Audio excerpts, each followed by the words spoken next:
Hi everyone, welcome to our channel Vihanshi Academy. Today we will discuss about Nanda dynasty. Okay, Magadha సామ్రాజ్యంలో మూడవదైనటువంటి నంద dynasty గురించి అయితే తెలుసుకుందాం. మనం ముందు వీడియోస్లో అయితే హర్యాంక డైనస్టీ గురించి, నెక్స్ట్ శిశునాగ డైనస్టీ గురించి తెలుసుకున్నాం. ఇప్పుడు నందా డైనస్టీ గురించి, ఆ తర్వాత మౌర్యన్ డైనస్టీ గురించి తెలుసుకుందాం. The Nanda dynasty ruled the kingdom of Magadha after the Shishunaga dynasty. Okay, Shishunaga వంశం తర్వాత వచ్చినటువంటి వంశం నంద వంశం. ఓకే, నంద వంశం మగధ రాజ్యాన్ని పాలించింది. ఇక్కడ పీరియడ్ ఏ టైం నుండి ఏ టైం వరకు అంటే అప్రాక్సిమేట్లీ 345 BCE టు అంటే క్రీస్తు పూర్వం 345వ సంవత్సరం నుండి 321 BCE 321 వరకు అయితే పరిపాలించింది. ఫౌండర్ ఎవరు? మహాపద్మానందుడు దీని ఫౌండర్. నెక్స్ట్ క్యాపిటల్ ఏంటంటే పాటలిపుత్ర ఇప్పుడు ఏంటి modern day Patna, Bihar. Okay, the Nandas established one of the first powerful centralized empires in ancient India. నందులు ప్రాచీన భారతదేశంలోనే మొట్టమొదటి శక్తివంతమైనటువంటి కేంద్రీకృత సామ్రాజ్యాలలో ఒకదానిని స్థాపించారు. They greatly expanded the territory of Magadha and strengthened its administration. వారు మగధ భూభాగాన్ని బాగా విస్తరించి రాజధాని పరిపాలనను బలోపేతం చేశారు. అకార్డింగ్ టు ద పురాణాల ప్రకారం అయితే చూద్దాం. He was called Sarvakshatrantaka meaning destroyer of the Kshatriyas. అంటే ఏంటి? క్షత్రియ పాలకులను ఓడించి వారి రాజ్యాలను మగధ ఆధీనంలోకి తెచ్చినందున because he defeated the many Kshatriyas ruler and brought their kingdoms under Magadha. Okay, Sarvakshatrantaka అని పేరుంది వీరికి. ఓకే, నెక్స్ట్ మేజర్ అచీవ్మెంట్స్ చూసినట్టయితే ప్రధాన విజయాలు. Expanded the Magadhan empire. Okay, Magadha సామ్రాజ్యాన్ని విస్తరించారు. Next conquered kingdoms such as Kashi, Kosala, Avanti, Kalinga and Asmaka. Established a strong centralized administration. Okay, Kashi, Kosala, Avantika, Kalinga, Asmaka వంటి రాజ్యాలను జయించారు. Next established a strong centralized administration, బలమైన కేంద్రీకృత పరిపాలనను ఏర్పాటు చేశారు. Next built a powerful treasury అంటే ఏంటి? బలమైన ఖజానాను నిర్మించారు. Okay, Mahapadmananda is often regarded as the first emperor to unite a large part of northern India under one rule. Okay, ఉత్తర భారతదేశంలోని అధిక భాగాన్ని ఒకే పాలన కింద ఏకీకృతం చేసినటువంటి మొదటి చక్రవర్తిగా మహాపద్మానందుని తరచుగా పరిగణిస్తారు. Okay, next administration of Nandas. మరి అడ్మినిస్ట్రేషన్ పరిపాలన ఎలా ఉండేదో చూద్దాం. The Nandas ruler introduced an efficient administrative system. Okay, Nanda rulers ఒక సమర్థవంతమైనటువంటి వ్యవస్థను ప్రవేశపెట్టారు. Their administration was known for strong central government అంటే బలమైన కేంద్ర ప్రభుత్వం. నెక్స్ట్ ఎఫిషియంట్ ట్యాక్స్ కలెక్షన్ అంటే సమర్థవంతమైన పన్ను వసూలు, ట్యాక్సెస్ కూడా ఎక్కువనే వసూలు చేసేవారు. Promotion of agriculture. ఓకే, వ్యవసాయాన్ని ప్రోత్సహించేవారు. Next development of trade and commerce. Okay, వాణిజ్యం, అభివృద్ధి మరియు ప్రారంభం. Next huge state treasury. Okay, భారీ ద్వేషపూరిత treasury. Next The Nandas accumulated enormous wealth, making Magadha one of the richest kingdom of ancient India. Okay, నందులు అపారమైనటువంటి సంపదను పోగు చేసి మగధ ప్రాచీన భారతదేశంలో అత్యంత సంపన్న రాజ్యాలలో ఒకటిగా మార్చారు. ఓకే, మిలిటరీ స్ట్రెంగ్త్ మరి సైనిక బలం ఎలా ఉండేదో చూద్దాం. Okay, The Nanda dynasty possessed one of the largest armies of the ancient world.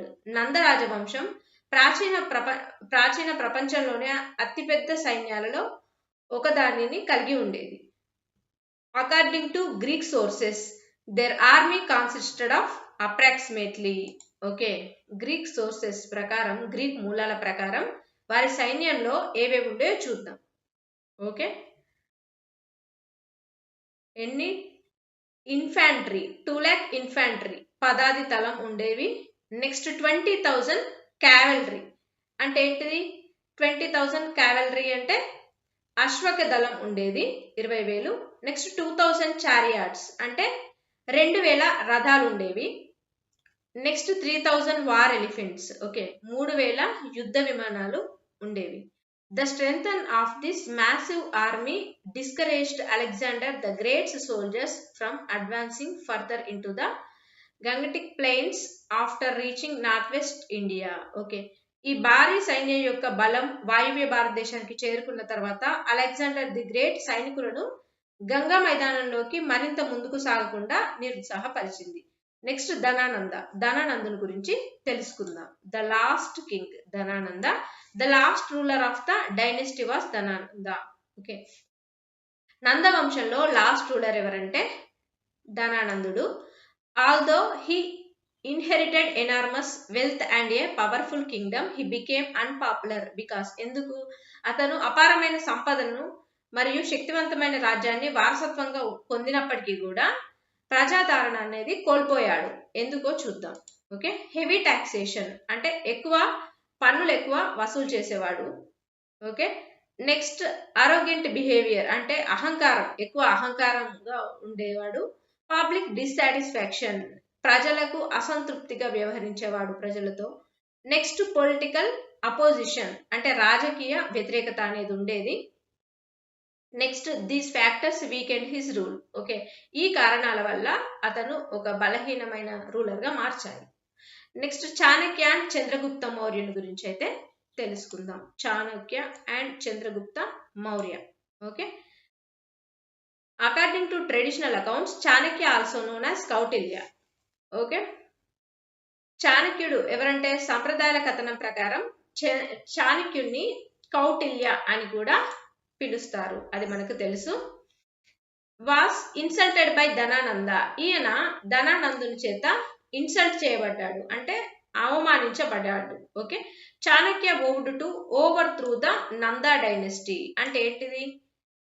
నంద వంశాన్ని కూలదోస్తారని చాణక్యుడు శపథం చేశాడంట. ఎలానో చూద్దాం. He trained a young leader named Chandragupta Maurya who eventually defeated Dhanananda around 321 BCE and founded the Maurya Empire. Okay, ఆయన చంద్రగుప్త మౌర్యుడు అనే ఒక యువ నాయకుడికి శిక్షణ ఇచ్చాడు. అతను చివరికి క్రీస్తు పూర్వం 321 ప్రాంతంలో ధనానందుని ఓడించి మౌర్య సామ్రాజ్యాన్ని స్థాపించాడు. ఎప్పుడు? చాణక్యుని ఎవరు? ధనానందుడు అవమానించాడు. అవమానించిన తర్వాత ఈయన ఒక యువ నాయకుడికి శిక్షణ ఇచ్చాడు. 321 ప్రాంతంలో ధనానందుని ఓడించి మౌర్య సామ్రాజ్యాన్ని స్థాపించాడు. Okay, this marked the end of the dynasty. So ఏమైంది? దీనివల్ల నందవంశం అనేది అంతమైంది. Okay, importance of Nanda dynasty. మరి నందా డైనెస్టీలో ఇంపార్టెన్స్ ఏంటో చూద్దాం. Okay, next the Nanda dynasty played a significant role in Indian history because it ఎందుకంటే ఎక్స్పాండెడ్ మగధ ఎంపైర్.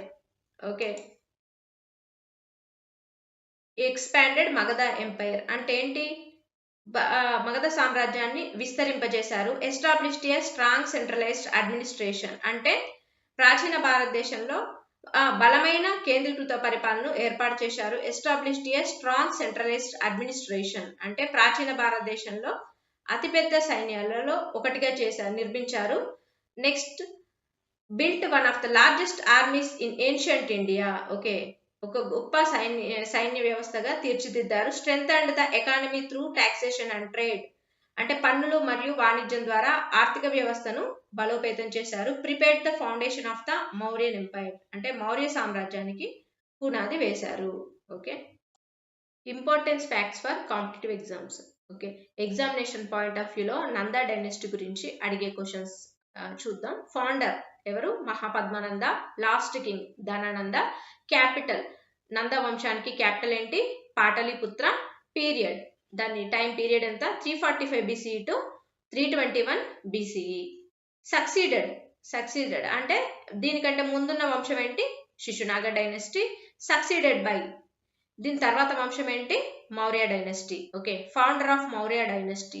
మౌర్యన్ డైనెస్టీని స్థాపించింది ఎవరు చంద్రగుప్త మౌర్య.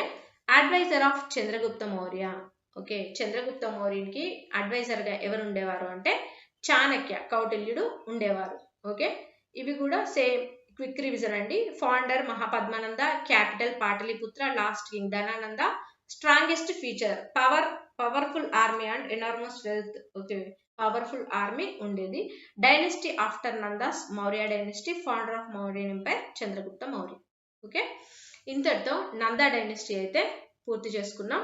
మనం నెక్స్ట్ వీడియోలో ఏంటి మౌర్య డైనెస్టీ గురించి అయితే తెలుసుకుందాం. Okay, please like, share and subscribe.